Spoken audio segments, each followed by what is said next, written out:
Halo guys, masih sama aku.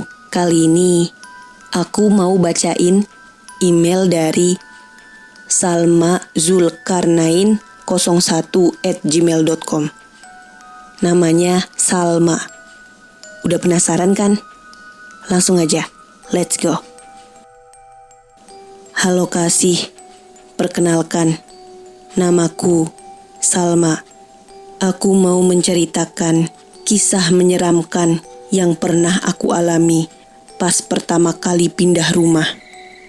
Jadi, dulu, waktu aku masih SMP, orang tuaku dipindah tugaskan ke Solo, hingga membuat keluargaku pindah ke sana.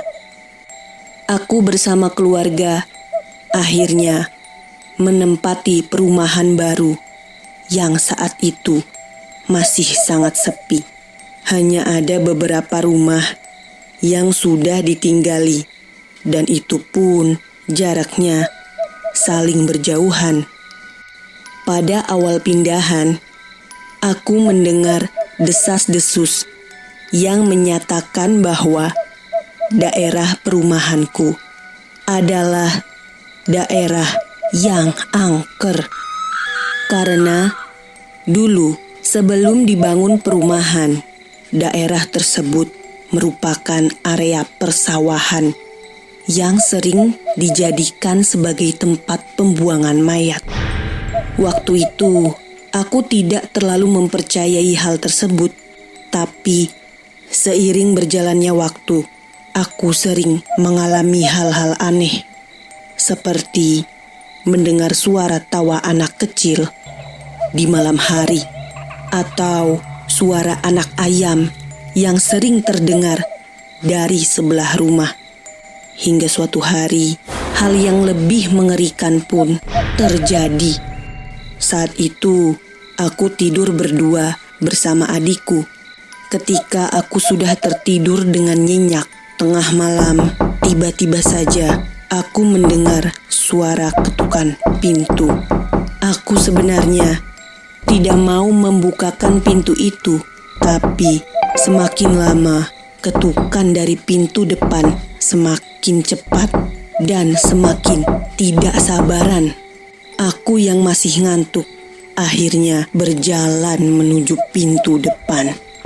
Sebelum membukakan pintu, aku sempat bertanya siapa orang yang ada di depan, tapi orang tersebut hanya diam saja.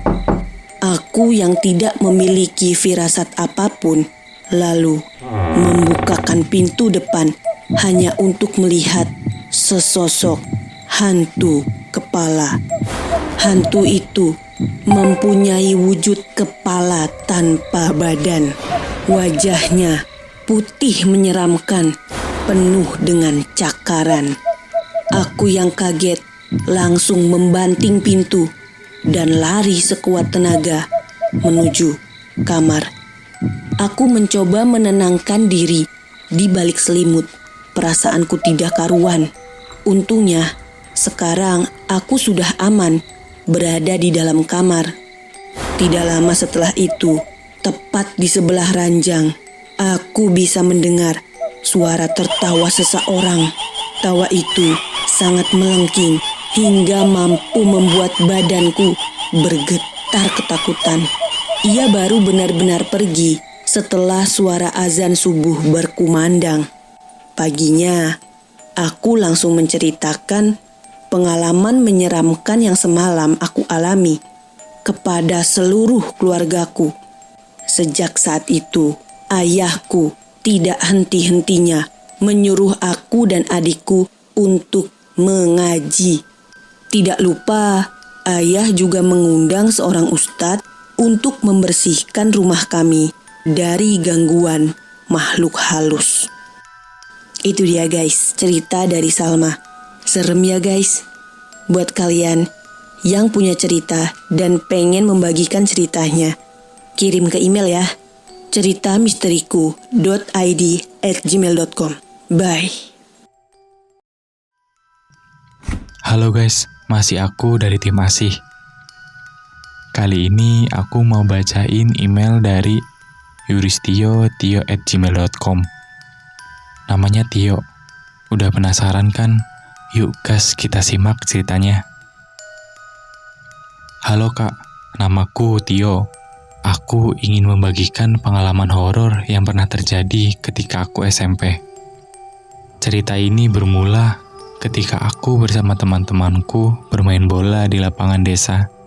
Saking asiknya bermain, aku dan teman-teman sampai tidak sadar bahwa hari sudah petang dan azan maghrib sudah mulai berkumandang. Aku pun mulai memberitahu teman-temanku untuk segera pulang ke rumah, supaya tidak dimarahi oleh orang tua. Tapi teman-temanku yang bandel justru melanjutkan permainan. Aku yang tidak punya pilihan lain, akhirnya ikut melanjutkan permainan sepak bola, sampai langit berubah menjadi gelap. Kami pun bermain kembali seperti semula, hingga tiba-tiba aku tidak sengaja menendang bola yang membuat bola itu tersangkut di pohon. Teman-teman lalu menyuruhku untuk mengambil bola itu, yang dengan sangat terpaksa aku harus menurutinya. Dengan sangat hati-hati, aku naik ke atas pohon untuk mengambil bola. Tapi bukannya bola yang aku ambil, aku justru mengambil kepala tanpa badan yang tengah tersenyum kepadaku. Aku yang panik, refleks melempar kepala itu ke teman-teman, yang membuat teman-temanku yang lain ikutan panik dan membuang kepala itu jauh-jauh. Tapi bukannya menjauh, hantu kepala justru tertawa-tawa dan melayang mendekat ke arah kami.